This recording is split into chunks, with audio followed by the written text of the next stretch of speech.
Thanks, first of all, for being here. They said probably we'll get 100 people today because it's Memorial Day weekend, and what an amazing group of people that are here today. I'm very impressed and glad to be here myself. A year ago, we were in Arizona for a Corpus Christi Sunday, and we went to Mass, and a very trendy, hip priest got up and told us that nothing happened on the altar. He said, we're not talking about miracles or magic here. He said what happened is Jesus taught everyone to share. They all had picnic baskets up under their robes. And they were all walking along out in the wilderness and got hungry, and Jesus taught them to share. The real miracle was that he taught greedy, selfish people to share with others. And everybody pulled the bread and fish out from under their robes, shared with everybody else, and before you knew it, everybody had enough food, and there was 12 basketfuls left over. I just about came out of my seat in the middle of that Mass, and my wife, my good wife, she stepped on me and said, sit down. There are times where I would stand up, but I didn't then. She said, go home and write. So I went home that afternoon and I wrote. My fingers were flying on the keyboard, and it came out to be a 14-page letter called The Miracle That Never Happened. And it got published in this rock magazine, and if you want to see it, it's on my blog. I put it up again this time. There was a miracle that took place in the wilderness, and there's a miracle that takes place here. And any priest that says it isn't should be ashamed of himself. So that's why I wrote that article. And if you won't hear that in this parish, I'll guarantee it. Because I know these guys. That's why I'm here today, by the way.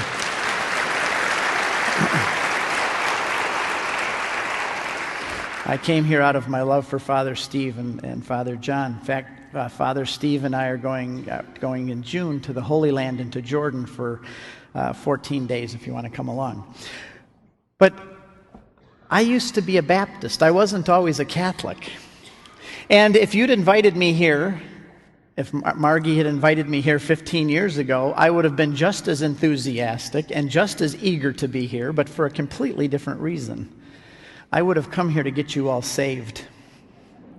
Because I was convinced that all of you are going straight to hell, following the old man in Rome who led you with a false gospel and false ideas and the traditions of men, and was leading you all right straight to hell. And if I'd have had a chance to come here and get you all born again and believe in faith alone and become real Bible Christians, I would have been here in a heartbeat. And I could go right back into my old shoes and do it right now. And I'll do a little bit of it here because I want you to understand what the Eucharist is and what the alternatives are. When I was a Protestant, I would have asked you, why do you come here and worship a piece of bread? My wife and I, she's in the back at the table there. She's the pretty blonde I've been married to for 32 years now. Best thing I ever did besides becoming a Catholic. We would challenge Catholics and say to them, why do you worship a piece of bread? Don't you understand that you're intelligent people? Some of you are even college educated, and yet you worship a piece of bread. That's not intelligent. We had never been in a Catholic church, my wife and I. January 1st of 1994, we intellectually decided to become Catholics. At that point, we had never been inside of a Catholic church in our whole life out of principle. My wife is the first Catholic in her family in over 400 years. Both of our families rejected us when we became Catholics. We had never met a Catholic priest personally in our life, and we had never met a Catholic who could explain or defend the faith. Every time we met a Catholic and asked them, are you saved and going to heaven? They would say, well, we hope so. We haven't killed anyone. We're trying to be good. And I'd go, gotcha. You don't have a clue. I was convinced Catholics didn't have a clue, and most don't. And so when we started to look at this whole idea of being Catholic, it was totally bizarre to us and absurd to us at first. We would have said to you about this Eucharist, we called it a cookie Christ. We called it a graven bread. I even have a book at home still. I have the best anti-Catholic library of anybody, by the way, on my shelves. I have 20,000 books in my house, and a whole bunch of them are anti-Catholic books because it's good to study those and keep up on what the opposition teaches. And I would have said that this was a cookie Christ, a graven bread. There's a book on my shelf called Graven Bread. Why? Because we are told never to make a graven image. And what do Catholics do? They take a piece of bread and they make it a graven image, graven bread, and they put it on the altar. And they bow and they worship this. Now, if I had to come here before, I would say to you, not only is it, for many educated people, not only is it stupid, but it is also idolatrous. You are to worship God alone. Why do you worship a piece of bread? But there's really only a few alternatives. I'd go on like a Baptist preacher if I could, but I got to cover the good stuff here. There's really only a few alternatives of what really takes place and happens on this altar, what we experienced here for those who were here for Mass an hour ago. And it's like a sliding scale. At one end, we say that it is the body and blood of Christ. On the other end of the sliding scale, the other alternative we have is to say that it is a piece of bread. There's not a lot of wiggle room in between. It's one or the other. Now the Lutherans come along and say, well, it's consubstantiation, which means the presence of Jesus is with the bread. We, of course, say transubstantiation. Wasn't defined until after the 1200s. Doesn't mean it was invented in the 1200s. It was simply defined in the 1200s and given a scientific explanation. Transubstantiation means change, substantiation, substance, a change of substance. Luther said no, it's a consubstantiation. Con means with. Christ becomes part of or with the substance.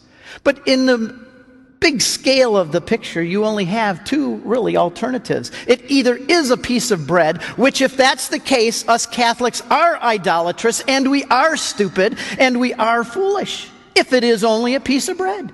Let's face it, if that's a piece of bread on the altar, then we're foolish to come here and worship it and eat it and think we're eating Jesus. But on the other hand, the other alternative is that it is Jesus.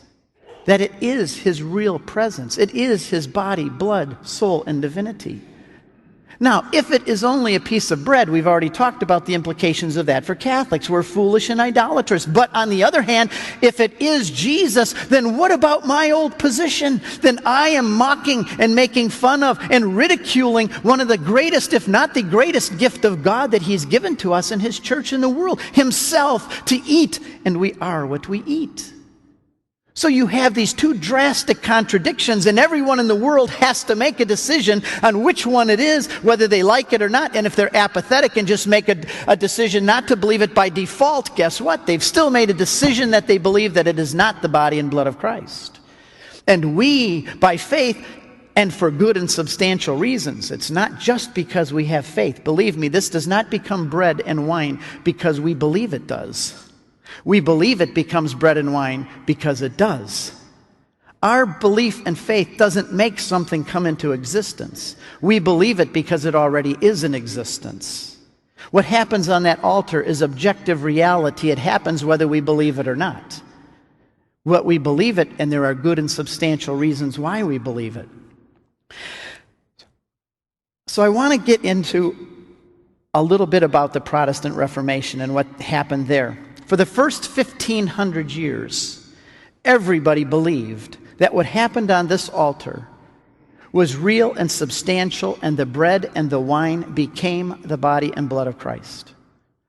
In my book, Crossing the Tiber, the last 1/3 of that book deals with the Eucharist from the Old Testament and the New Testament and the first 5 centuries of the church. And I show that there was a continuity all the way through. There was no broken line of continuity. It was the body and blood of Jesus, even to the point where Tertullian said in the 3rd century that if a piece falls on the ground, everybody is in distress. What do? It fell on the ground. You don't get worried about a piece of bread falling on the ground. It happens at our house all the time. We have 3 grandkids living there with us. Not just bread gets thrown on the ground, everything does. It's no big deal. But why did Tertullian, why did the early Christians, why were they so upset if a piece of the Eucharist fell to the ground? Because from the very beginning, the very first Christians believed that this was the body and blood of Christ. It's no longer bread. And in my book, I have a little chapter called A Short History of the Resistance. It's short because there was none.